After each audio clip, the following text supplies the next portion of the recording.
Buenos días, mi gente bonita. El día de hoy les traigo un nuevo video. El día de hoy voy a preparar unas tortitas de papa. Lo que voy a ocupar: papa, 3 huevos, sal, aceite y harina. Ahora ya voy a empezar a pelar. Ya están cocidos. Ya los cocí.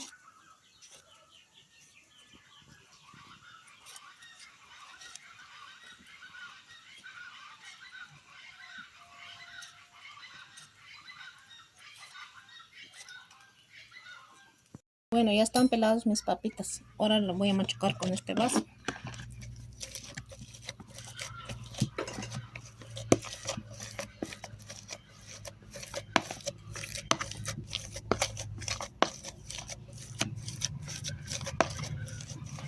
Le voy a agregar un poquito de sal.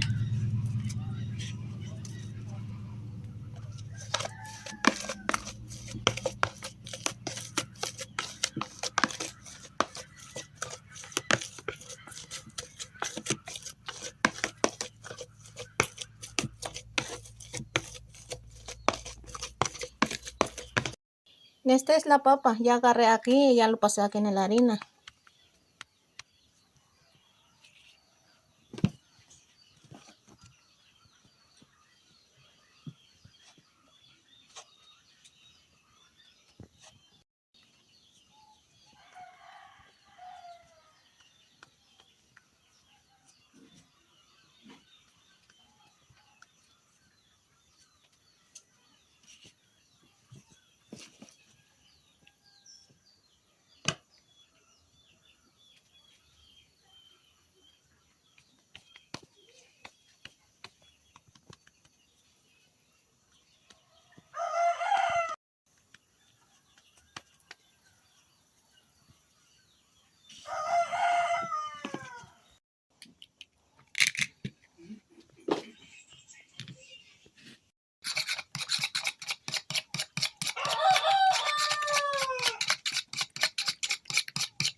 Puesto aquí mi sartén, le voy a agregar aceite.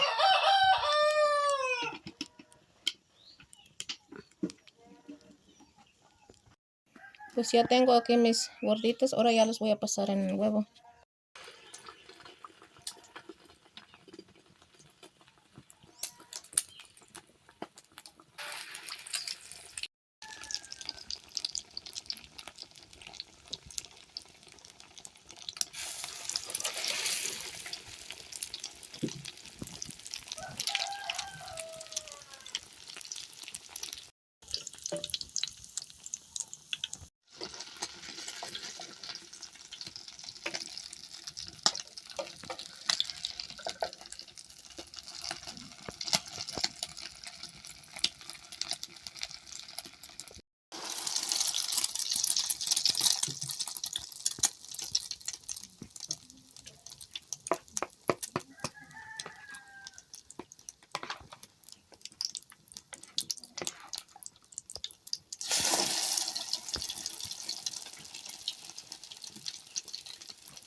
Bueno, amigos, así me quedaron mis tortas de papas, mis tortitas de papas, y voy a acompañar con las enchiladas que me las preparé. Y aquí tengo mi café. Espero que les haya gustado el video y nos vemos hasta la próxima. Y les mando muchos saludos, mi gente bonita. Gracias por ver mi video.